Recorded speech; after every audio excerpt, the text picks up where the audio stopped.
Encontrarnos con el misterio de la Navidad en la Catedral de Toledo y hacerlo gracias a las múltiples manifestaciones artísticas que a lo largo de los siglos han contribuido a generar una auténtica catequesis para descubrir la riqueza iconográfica de la Navidad en el Templo Primado. Y es que más allá de su valor histórico y artístico concreto, la Iglesia Catedral tiene un valor y un significado teológico como referente para la vida pastoral de toda la diócesis, para los sacerdotes y para los fieles laicos. Nuestro recorrido comienza en la capilla mozárabe del Templo Primado, la capilla del Corpus Christi, destinada en 1504 por el cardenal Cisneros para que en ella se celebrase el culto en rito hispano-mozárabe. ¿Y cuál es la razón para que comencemos aquí?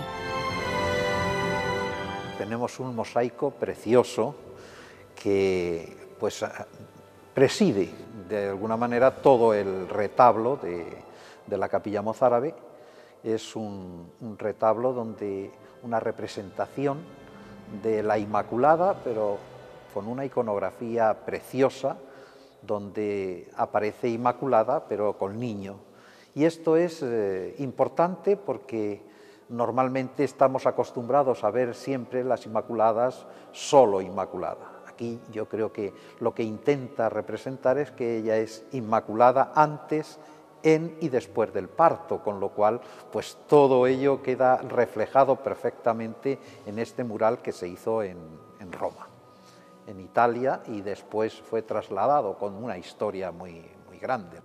Vamos a hablar un poquito más de la Inmaculada. Podemos decir que aunque no litúrgicamente el tiempo de Navidad empieza con la Concepción, con la Inmaculada Concepción, sí que podemos decir que la iconografía navideña comienza en ese punto, ¿no? Sí, no cabe duda, porque ya esa preparación inmediata, como vemos aquí en la Inmaculada, ya tiene al niño, es decir, es una preparación inmediata la expectación del parto, es decir, y nosotros la vemos todo reflejado ya con el niño, que no es solamente un niño cualquiera, sino que se está cumpliendo todas las profecías que se habían hecho anteriormente, esas profecías de que el niño salvará, el niño será el que libere de toda la esclavitud y venza al pecado, cuando incluso en el Génesis se nos habla de cómo aplastará la cabeza y vemos aquí a María, cómo está sobre la serpiente. Vemos cómo el niño está sobre la media luna, señal evidente de Inmaculada, así como la corona de 12 estrellas que tiene, pero también vemos al niño que tiene la cruz, que es con la cruz con la que nos salvará, y es la que está aplastando de alguna manera pues la cabeza de la serpiente del pecado, del mal, es la liberación. Entonces es ya nacimiento, es el nacimiento, y es de alguna manera una forma de representar que Dios que nace a través de una virgen, que es María. Cuéntanos algo, ya que nos has dado algún aperitivo, los avatares de este mural desde Italia aquí a Toledo. Esto fue en tiempo del cardenal, fue el cardenal Lorenzana el que encargó este cuadro. No es un cuadro, no es un lienzo, es un precioso mosaico con unas teselas finísimas, con un colorido precioso. Se encargó en Italia. Está sacado de un cuadro, un lienzo que hay en una iglesia precisamente de Italia, de una parroquia de Roma, con esta misma iconografía, y posiblemente el original sea aquello, de donde él se sirvió, el autor. Este cuadro se terminó en 1795 y se terminó de poner aquí en el año siguiente, 1796, concretamente el 6 de mayo fue inaugurado. Pero en el traslado pasaron cosas. Él vino en barco, el barco naufragó y tuvo que ser rescatado del mar para poder llegar hasta aquí. Por eso tiene una serie de avatares, pero se hizo con todo el entusiasmo, con toda queriendo, porque es una verdadera preciosidad. Y además apreciamos que hay mezclas de estilos artísticos. Sí, bueno, en el retablo, porque en el retablo hay mezcla de estilo. Este retablo concretamente era el que estaba originariamente en la capilla, no aquí de la catedral, sino de la sinagoga del Tránsito, viene de por ahí. Y entonces, por eso es carácter gótico, por eso hay distintos estilos, porque el retablo en sí es gótico y tiene una Inmaculada al estilo gótico, también con niño, que vemos más arriba, y sin embargo lo que hace es que se comparan. El mosaico, lógicamente, es un mosaico de estilo barroco, ya de 1790, casi 1800, y mientras que el otro es del estilo gótico, ya del siglo XVI, XVII. Incluso. ¿De la sinagoga del Tránsito vino aquí directamente? El retablo sí que estuvo, cuando ya no dejó de ser en estilo cristiano, etcétera, pues parece que se trasladó para acá. Bueno, las obras de arte que tienen una lectura artística y una lectura histórica, ¿verdad? Eso es, sí, es que lógicamente el retablo como tal es anterior. Lo que se puso en torno al mosaico, que el cardenal Lorenzana es el que mandó traer ese mosaico para encajarle y ponerle justo dentro del retablo anterior. Por eso una cosa es la historia y otra cosa es el contenido y lo que quiere manifestarnos y quiere darnos a entender, es decir, la presencia del niño Dios, ¿no? La vida de la Archidiócesis de Toledo está unida a su patrón San Ildefonso y a un rito, el hispano-mozárabe. Ambos se entrecruzan a lo largo de la historia y así queda su reflejo, por ejemplo, en la liturgia hispano-mozárabe, en la organización de su calendario y en la celebración de sus fiestas, como la fiesta de la Encarnación o María de la O.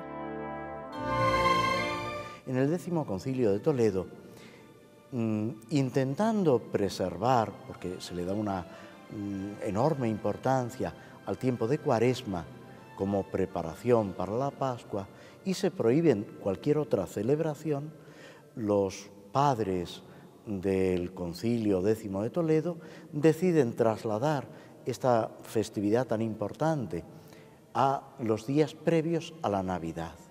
Y entonces es cuando establecen la fiesta de la Anunciación o de Santa María, Madre de Dios, el 18 de diciembre, prácticamente casi una semana antes del nacimiento de Cristo, conservando ese aspecto cronológico que lo liga, lógicamente, al nacimiento del Señor. Es una misa que tiene unos textos preciosos que los expertos, como el padre Pinel y otros, atribuyen sin duda a San Ildefonso de Toledo, donde se subraya esa fidelidad de la Virgen que concibe en su seno porque antes ha recibido en su corazón la palabra de Dios. Se exalta la virginidad de María, se exalta su participación en ese misterio de salvación, accediendo y haciendo posible la salvación del género humano. Este es el origen de la fiesta, que luego tiene un gran arraigo popular en la Santa María de la Esperanza o la Virgen de la O. El título de la Virgen de la O, en cambio, hace referencia más al rito romano, porque desde el 17 de diciembre, en las vísperas, hay unas antífonas que empiezan siempre por oh sabiduría salida de la boca del Padre, oh raíz del tronco de Jesé, etc. La presencia de San Ildefonso es una constante en nuestro recorrido, no solo por las naves del Templo Primado, pero uno de los lugares de referencia es la conocida como Capilla de la Descensión, que recoge también 3 momentos relacionados con el ciclo de la Navidad. Dentro de todo el repertorio que tenemos sobre la Navidad, pues hay uno muy curioso, el ciclo de la Navidad, hay uno muy curioso que se encuentra aquí en esta capilla de la Descensión. Es este rótulo que está hecho también en mármol, como está el resto, hecho por Felipe Bigarni, también por su hijo Gregorio Pardo, y que representa distintas escenas del nacimiento, desde la Anunciación, la visitación y el nacimiento de Jesús. Luego tiene una cuarta escena, que son las palabras de la consagración cuando se celebraba la misa. Es este rótulo que gira, grabado todo él. Aquí estamos viendo lo que es la Anunciación, y giramos un poco y tenemos el nacimiento, un nacimiento precioso donde San José, la Virgen y el niño, acompañado de dos personajes, están adorando al niño. Después pues continuaríamos con otras escenas, podríamos seguir girando porque gira todo ello alrededor de todo el misterio de la encarnación. Muy desconocido, Juan Pedro. Desconocido, sí, porque normalmente se ve todo el precioso, porque la verdad es que es un precioso retablo de Felipe Bigarny, con la escena que abarca, con la belleza que tiene la Virgen, imponiendo la casulla a San Ildefonso. Pero justo aquí, como si fuese las sacras del altar, pues tenemos este rótulo, que es lo curioso y que se conoce poco. Aquí tenemos, por ejemplo, pues las palabras de la consagración, que es lo que se ponía cuando se celebraba. Nos queda una escena que podemos dar, sería la visitación de María a Isabel, es decir, antes del nacimiento. La idea es muy clara, quieren hacer ver cómo Jesús es Dios, pero es hombre, que se hace realmente hombre, y cuando se celebra la Eucaristía, que por eso están esas escenas juntos, ese ciclo de Navidad, es para testimoniar que Jesús es verdaderamente hombre, y se hace verdaderamente hombre, pero siendo Dios. La Santa Iglesia Catedral, consagrada a la Virgen María en su asunción a los cielos, comienza a construirse en el año 1226, bajo el mandato del arzobispo don Rodrigo Jiménez de Rada, sobre los cimientos de la Catedral visigoda del siglo VI, que fue utilizada como mezquita. La presencia de María es también una constante en el templo primado, conocido también como la Dives toledana, una presencia que comienza en las puertas de acceso al templo. Lo que realmente celebramos en la Navidad es la Natividad del Señor. El Verbo de Dios ha hecho carne de las entrañas virginales de la Virgen María. Y la forma de cruz de las iglesias no responden a la cruz de Cristo, sino al cuerpo crucificado de Cristo. Porque nos dice San Pablo que la iglesia es el cuerpo místico de Cristo. Cristo está en el cielo, en la cabeza, y cómo actúa en el tiempo y en el espacio es a través de la Iglesia, a través de su cuerpo, del cual nos dice también San Pedro que nosotros somos piedras vivas de ese cuerpo. Pues bien, esta forma de cruciforme es el cuerpo crucificado de Cristo. Y una característica propia de esta catedral es que las tres puertas principales están dedicadas a la Virgen María. Las del transepto, como estamos, en una, la parte interior simboliza la Inmaculada Concepción con una anunciación, el momento en que el arcángel Gabriel le saluda a la Virgen María diciendo: Ave María, llena eres de gracia. Y en esta puerta en la que nos encontramos, con el órgano del emperador, vemos una representación del árbol de Jesé. El árbol de Jesé es la genealogía de Cristo, para indicar que Cristo es el anunciado de los profetas, el hijo de David.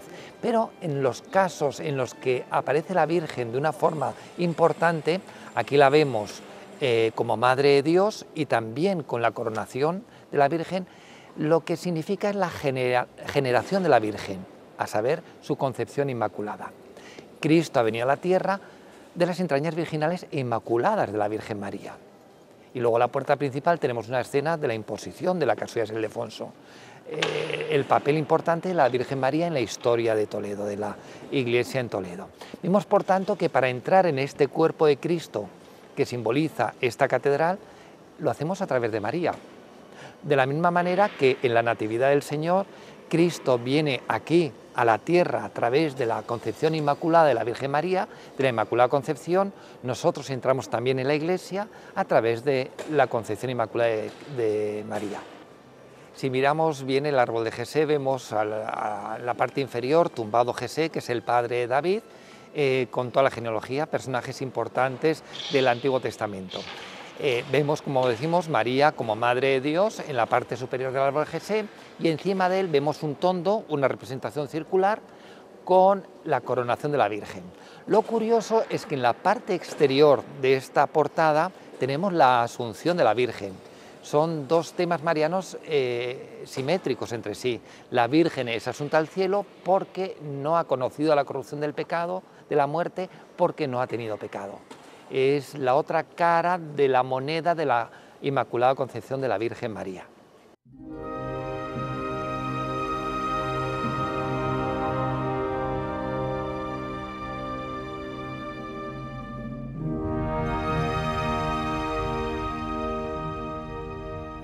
Estamos en el exterior de la Puerta del Reloj. El interior veíamos una escena de la Anunciación con ese sentido inmaculista por el anuncio del ángel Ave María, llena eres de gracia. Y vemos en el parteluz de esta puerta a Santa María, la Madre de Dios. Y en el tímpano, en el nivel inferior, vemos el ciclo de la infancia de Cristo. Podemos ver la Anunciación, vemos también la Natividad, vemos el anuncio a los pastores, el diálogo, el postdiálogo inmediatamente después del diálogo del rey Herodes con los Reyes Magos. Curiosamente vemos los Reyes Magos, los tres de raza blanca. Es una puerta del siglo XIV y la diferencia de razas no aparece en el arte hasta el siglo XV. Y vemos también el momento de la oración de los magos al niño Jesús. Es muy típico el rey Melchor de rodillas besando el pie del niño. Esto es propio de la liturgia bizantina, de la liturgia imperial, de cuando se saludaba al emperador de Bizancio, al Basileos, se le besaba el pie. Y de ahí toma la iconografía esta escena de la adoración de los magos. Las dos últimas escenas de este tímpano, del nivel inferior del tímpano en la Puerta del Reloj, encontramos el sueño de José, cuando se le aparece el ángel durmiendo para decirle que tiene que coger al niño y correr hacia Egipto porque Herodes va por él. Y la última representación es la matanza a los inocentes, todos estos niños que sin saberlo protegieron al niño Dios que nació en el portal de Belén. La construcción de la catedral es de estilo gótico, con una clara influencia francesa. Mide 120 metros de largo por 60 metros de ancho. Está compuesta por 5 naves, sostenida por 88 columnas y 72 bóvedas. Las naves laterales se prolongan por detrás de la capilla mayor, rodeando el presbiterio y creando una girola con un doble pasillo semicircular. Su primer arquitecto es el maestro Martín, de origen francés, a quien se deben las trazas de la planta y los comienzos de la obra en la cabecera del templo. Precisamente en esta girola, en la parte posterior del retablo, descubrimos también la representación de un ciclo completo de la Navidad. Son las escenas que hay a todo lo que es la espalda del retablo del altar mayor, de la capilla mayor. Si en el coro, el coro mayor de la catedral, todo el respaldo o toda la parte fuera, el trascoro, está representando escenas del Antiguo Testamento, en el altar mayor, están representadas escenas del Nuevo Testamento. Y la mayoría, o sea, la primera parte, toda una primera parte, está dedicada íntegra a lo que es el nacimiento, el misterio del nacimiento del Hijo de Dios aquí. Es un completo ciclo iconográfico sobre el misterio del Niño Jesús. ¿Y por qué aquí? Porque nada es casual en el arte, y menos en el arte religioso. Nada, porque ¿dónde se celebra el misterio de la Eucaristía? Pues el misterio de la Eucaristía se celebra en el altar mayor, en la capilla mayor, y por fuera, para que se pueda contemplar ese misterio del Dios hecho hombre, que se hace hombre y que vivió y que se hizo toda su vida pública para nuestra propia salvación, pues está expresado todo lo que es externamente para que dentro se pueda, digamos, celebrar eso que está representado fuera. ¿Por dónde empieza este ciclo de la Natividad? Lógicamente, el ciclo de la Navidad empieza por la Anunciación, tiene un periodo de esa anunciación del ángel, de María al ángel, donde la anuncia que va a ser madre de Dios. Después viene la visitación de María a Isabel y continúa con el nacimiento, que está expresado en dos formas. Uno es nacimiento del niño Dios, adorado por San José, la Virgen y el niño, un niño grande, grande me refiero del tamaño que le han puesto para que se vea bien que es un niño auténtico, un hombre auténtico, y a continuación está también el anuncio de los ángeles a los pastores para ir a adorarlo. Después de ello viene la circuncisión, la fiesta de la circuncisión del Señor, en el templo, cuando le llevan a circuncidar, para continuar con lo que es la presentación y luego la adoración de los magos. También en un ciclo iconográfico en la cual están dos, una cuando los reyes, los magos, van a Herodes para preguntarle dónde nacería el niño porque han visto la estrella, y la otra cuando están adorando ya al niño delante con la Virgen en su presencia, y termina con la presentación en el templo. Claro. Aquí terminaría ese ciclo de la Navidad, después irrumpe ese altar del transparente, y luego continúa por el otro lado de la girola y del coro con la vida pública de Jesús. Las últimas escenas casi de la vida pública de Jesús, sin llegar hasta la pasión-muerte. Lo otro no se completa con la pasión, porque la pasión se celebra dentro, y la pasión con la celebración de la Eucaristía es la muerte y resurrección del Señor, la entrega de Jesús. Entonces fuera están escenas simplemente de la última parte de la traición de Judas, empezando primero por las tentaciones del demonio de Jesús en el desierto, como Judas, como Jesús perdona los pecados de la Magdalena, y cómo después, pues sí, la última cena, tiene también la escena de lo que es la traición de Judas. O sea que son escenas previas, el lavatorio de los pies, previas a lo que es la pasión.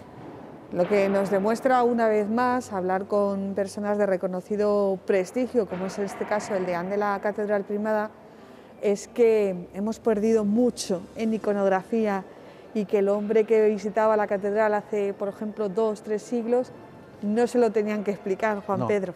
No, porque además siempre se ha dicho, y creo que es verdad, que estas imágenes era la Biblia del pueblo, porque mucha gente, la celebración era prácticamente en latín, no se entendían, pero las imágenes sí las podían ver, y entonces al verlo ellos recordaban perfectamente, porque la iconografía era algo que se vivía, ¿no? Y entonces era expresión de esa fe que se tenía, y ellos lo veían, la gente del pueblo sencilla que pasaba por aquí, no solo para ver, sino para participar en las celebraciones.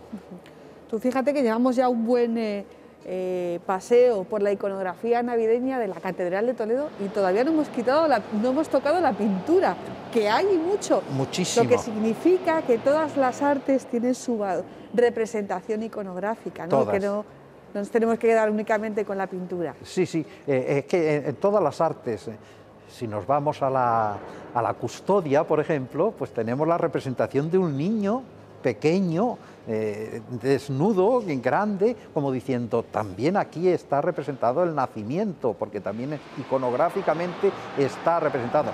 Orfebrería, pero si nos vamos a la escultura estamos viendo algunas de las escenas. Hemos visto o podemos ver también, por ejemplo, pues la Virgen con lo que era el mosaico, donde la Virgen es capaz de darnos al Hijo que va a salvarnos de todo del pecado de la serpiente. Y lógicamente la pintura no puede faltar, o sea que va recorriendo todas las escenas continuas.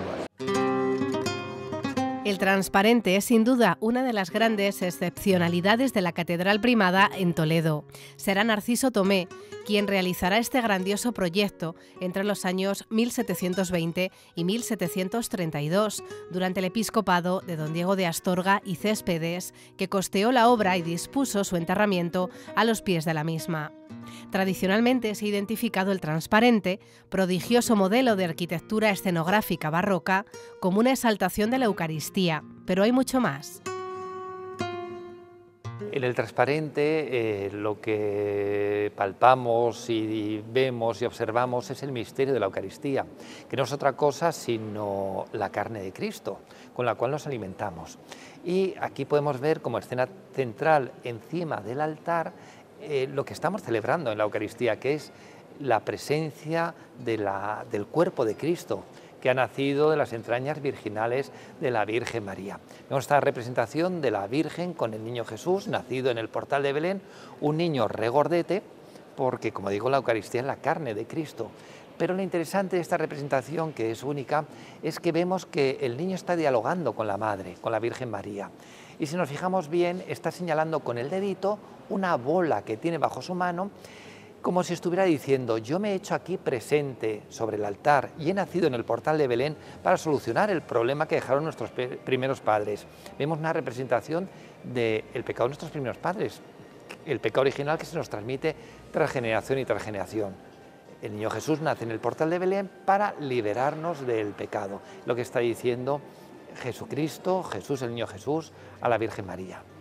En el fondo estamos hablando de que un relato va unido intrínsecamente a otro. No podemos entender la Navidad de otra forma que no sea el nacimiento de Cristo, el nacimiento salvador, y no podemos entender la Eucaristía de otra forma que no sea a partir del nacimiento del Salvador. El nacimiento va íntimamente unido a la Eucaristía. De hecho, muchas representaciones de la Natividad del Señor vemos un haz de trigo, para recordarnos que el pan es el cuerpo de Cristo, el cuerpo ya consagrado, el pan consagrado es el cuerpo de Cristo. Así lo vieron visionarias en la Edad Media, que vieron visiones de la Natividad.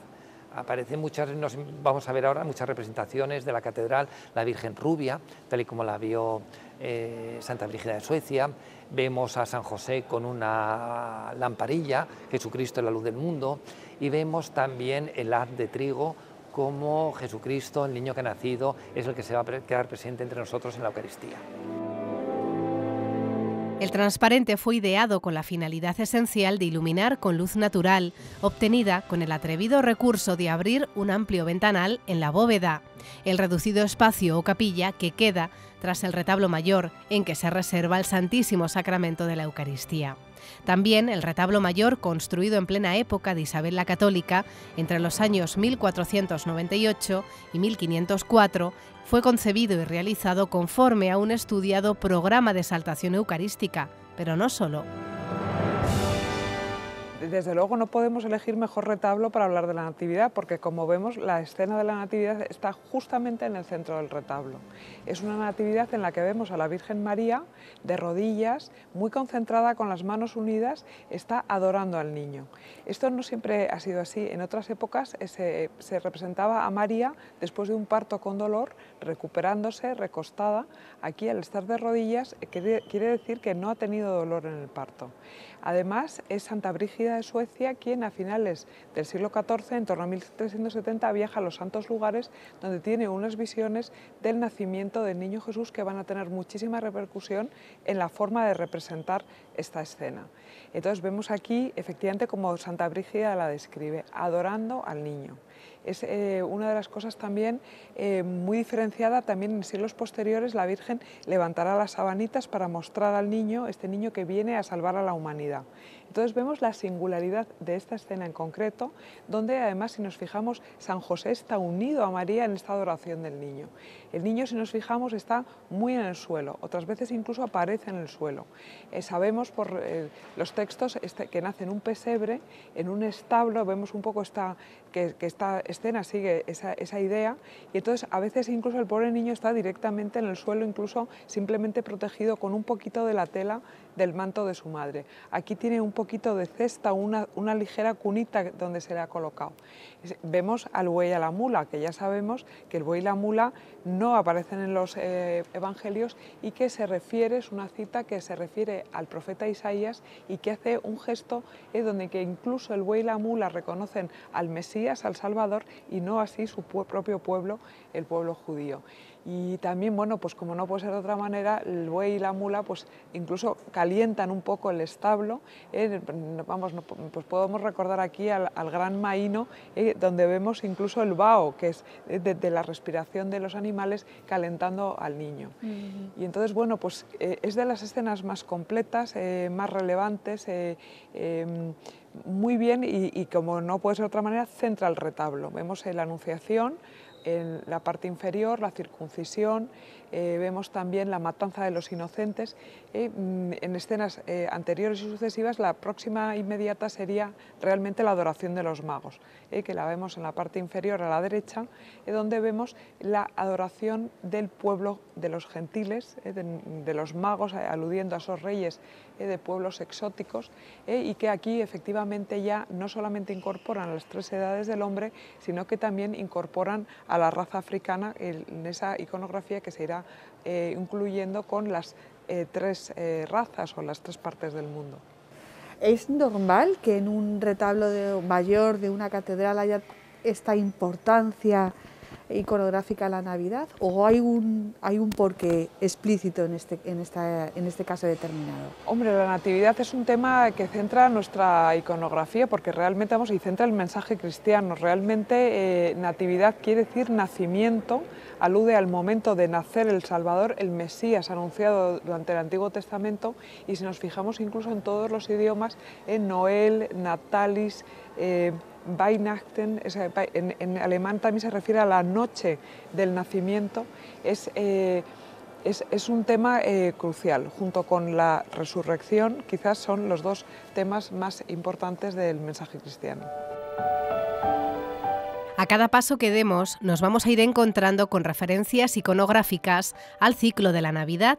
Así ocurre, por ejemplo, también en el claustro. En el claustro de la catedral tenemos una representación muy interesante de la infancia de Cristo.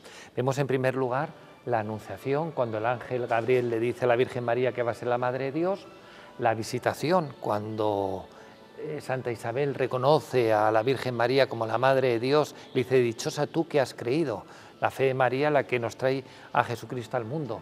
A continuación tenemos la Natividad, muy original, porque en la parte inferior vemos cómo están los ángeles lavando al niño Dios que ha nacido, en una bañera con forma de pila bautismal. Encontramos el anuncio del ángel a los pastores, la adoración de los pastores que le ofrecen sus dones. Nosotros también podemos ofrecer a Dios nuestros dones, nuestra vida. Los magos ante el rey Herodes, cuando le preguntan dónde tiene que nacer. Herodes no era judío, era idumeo y no tenía ni idea, y pregunta a los maestros de la ley: ¿dónde tiene que nacer?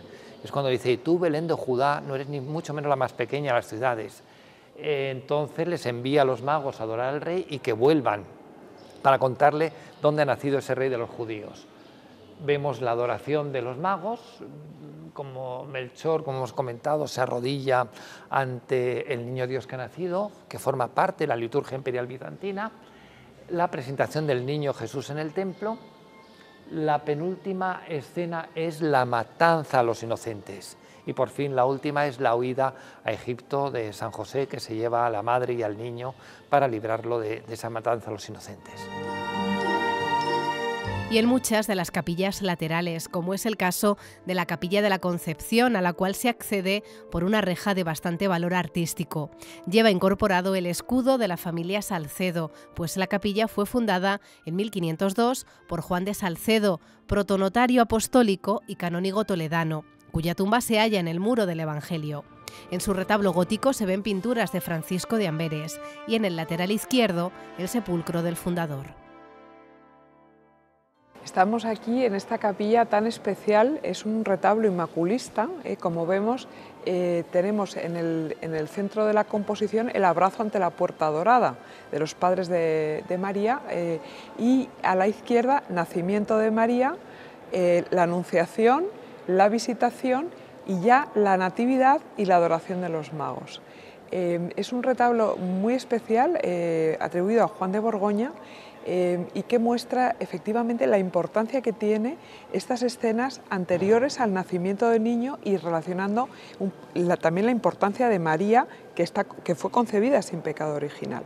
De nuevo vemos, como en el retablo del altar mayor, vemos el nacimiento del niño con María también de nuevo arrodillada, adorando al niño, al igual que San José, el buey y la mula, y justo debajo ya vemos la adoración de los magos. La adoración de los magos es importantísima porque representa el anuncio a los gentiles, a los magos, a las personas de Oriente, o sea, al pueblo no judío, que viene además a adorar al niño y a rendirle homenaje, como vemos en el primer plano. El rey se arrodilla, besa con toda veneración el pie del niño, y además es un retrato del comitente, Juan de Salcedo. Entonces vemos los 3 regalos que traen los 3 reyes, que como sabemos la Biblia no especifica exactamente que fueran 3, sino que la tradición iconográfica los reúne en 3 por los regalos: oro como rey, incienso como Dios y mirra como hombre. El primero se arrodilla y los dos están atentos a continuar con este homenaje, y representan las 3 razas, representan las 3 partes del mundo, de esta manera las 3 edades del hombre, de tal manera que todos nos podamos sentir identificados en esta veneración al Redentor, al Mesías, que acaba de hacerse hombre y de encarnarse.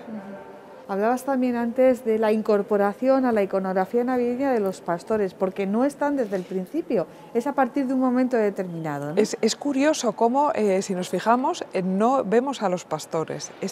Quizás esta iconografía va a ser más rica en siglos más avanzados. Los pastores, si el anuncio a los magos, quiere decir a los sabios, el anuncio a los pastores es el anuncio a todos los pueblos, a las gentes más sencillas.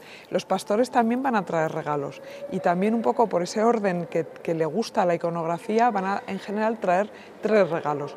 Es muy frecuente el cordero atado, con las patas aludiendo a un cordero sacrificial, pero también podemos ver al pastor que acarrea al cordero, que nos hace pensar en el buen pastor. Entonces, bueno, vemos también a veces en otras representaciones esos detalles de los huevos pequeños, esa humanidad tan cercana que nos sentimos tan identificados, de una mujer que acaba de dar a luz y que necesita, y todo el mundo le trae un regalo.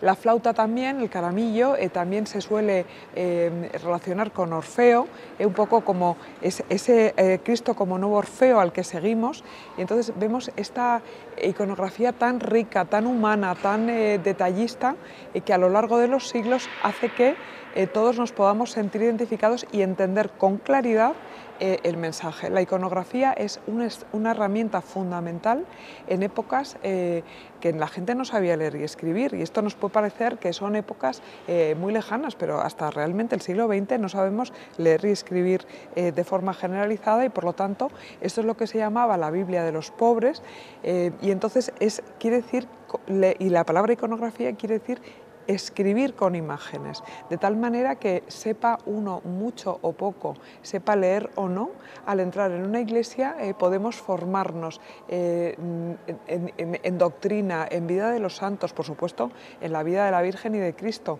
Y luego también tiene otra faceta la iconografía fundamental, que es estimular, aumentar la piedad y la devoción. Otras escenas no tienen contenido doctrinal o narrativo, sino que lo que hacen es enfrentarnos a una escena humana, piadosa, que nos haga sentir esa emoción de ese momento en nuestros corazones a día de hoy. Entramos a la sacristía mayor de la Catedral Primada, construida a finales del siglo XVI por Vergara el Mozo. En su bóveda, un grandioso fresco de Lucas Jordán que representa la descensión de la Virgen en la imposición de la casulla a San Ildefonso, y en la cual podemos contemplar el autorretrato del autor en la última ventana del lado izquierdo. Al fondo destaca el cuadro llamado El Espolio del Greco, que pintó en ese mismo lugar en 1587 por encargo del Cabildo. Está enmarcado en un retablo de mármol y bronce, realizado en 1798, que sustituyó al realizado por el mismo Greco y del que se conserva solamente un grupo escultórico con la imposición de la casulla. En la antesacristía nos encontramos dos grandes lienzos de Francisco de Ricci.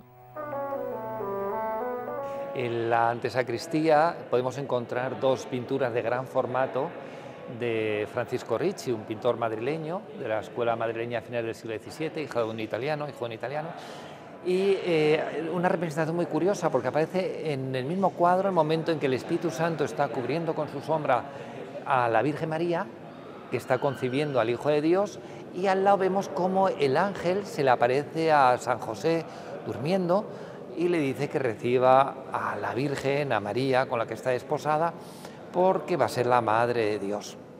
Es una representación muy curiosa, muy interesante, porque aparece en el mismo cuadro las dos escenas. Toda la sala es una auténtica pinacoteca, con cuadros de los más importantes pintores, como son el Greco, Caravaggio, Tiziano, Van Dyck, Orrente, Tristán, Goya, Morales, José Ramos. En uno de los laterales se halla el sepulcro de alabastro romano del cardenal don Luis de Borbón, obra de Salvatierra en 1824. Junto a la sacristía se encuentra la llamada sacristía arzobispal, con obras de pintores como Rivera, Bassano o Bellini, entre otros. Y más adelante, dos salas completan estas dependencias con vestiduras litúrgicas, realizadas en Toledo entre los siglos XV y XVII. La temática de todas estas pinturas abarca todos los ámbitos de la pintura religiosa, como por ejemplo estos tres lienzos de Francisco de Comontes. Bueno, son tres escenas impresionantes. Además, no solamente en cuanto al contenido, sino que vemos que es una presentación muy importante y relevante. Vemos la escena principal con la adoración de los magos. Vemos aquí, ya no vemos un pesebre, no vemos tampoco una gruta, o sea, vemos que es como una ruina clásica que alude, además ruina, que alude a esa antigua ley que ha acabado porque ha llegado la nueva ley, que es Cristo. Y entonces vemos a los magos interesantísimos, vemos un San José también adulto, un poco anciano, y que aquí también pues, lo que queremos subrayar es esa idea de que quede muy clara la virginidad de María, que recordamos que es virgen antes, durante y después del parto.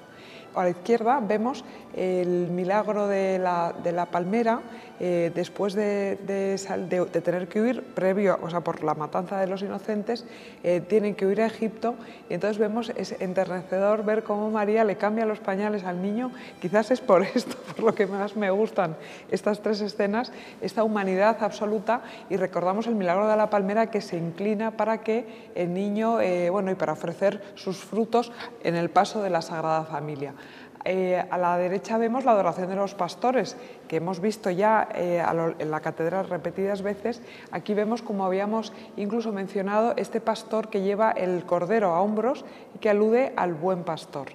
Y bueno, son las tres escenas monumentales, ya están expresadas en un lenguaje quizás más avanzado en el siglo XVI, en el cual nos podemos volver a sentir muy identificados en esta relación de iconografía, mensaje cristiano y devoción personal.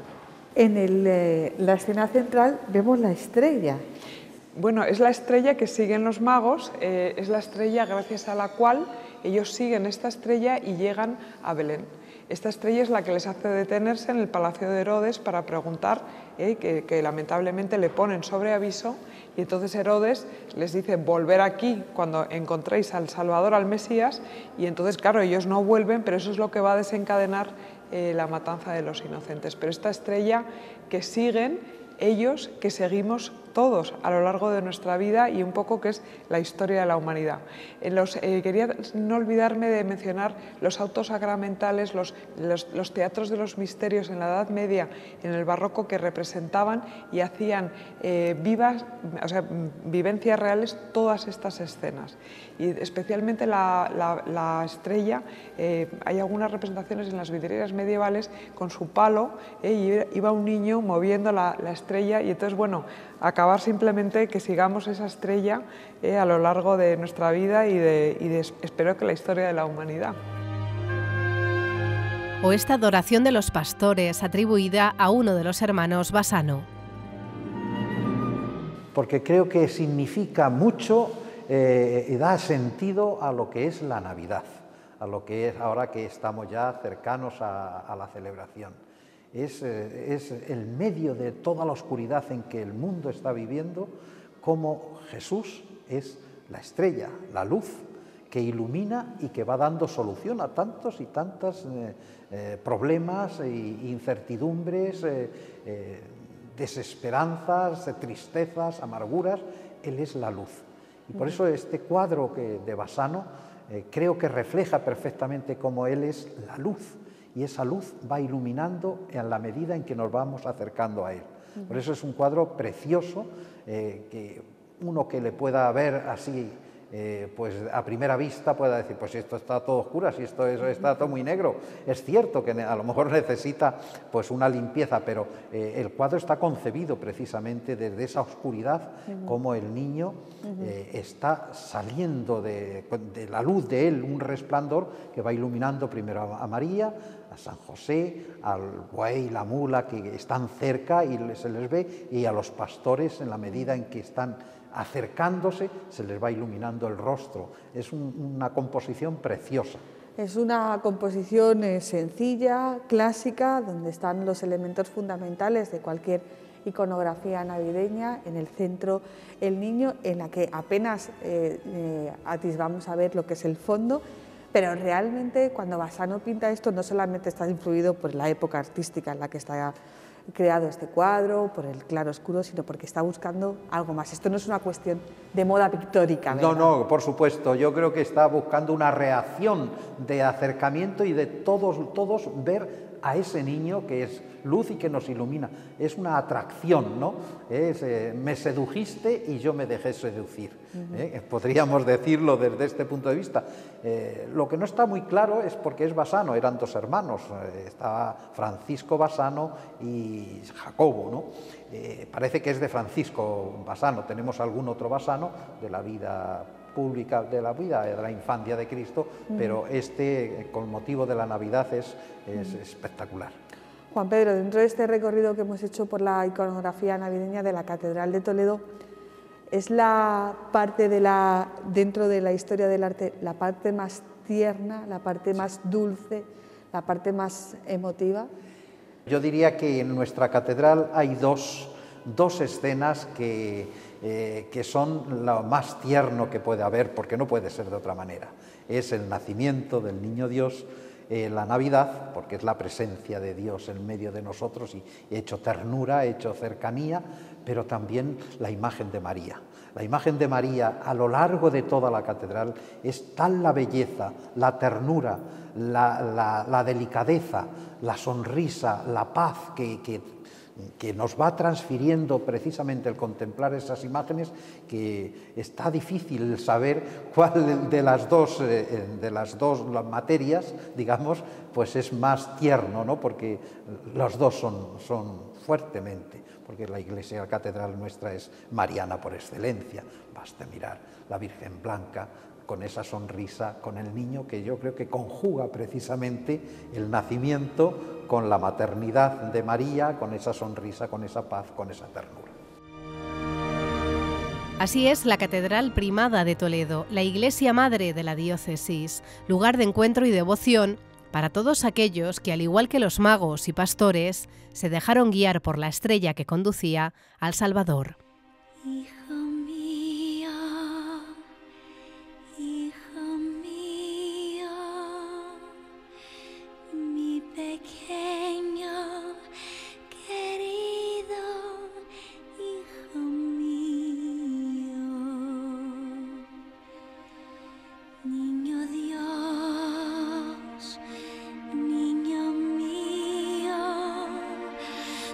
Que acá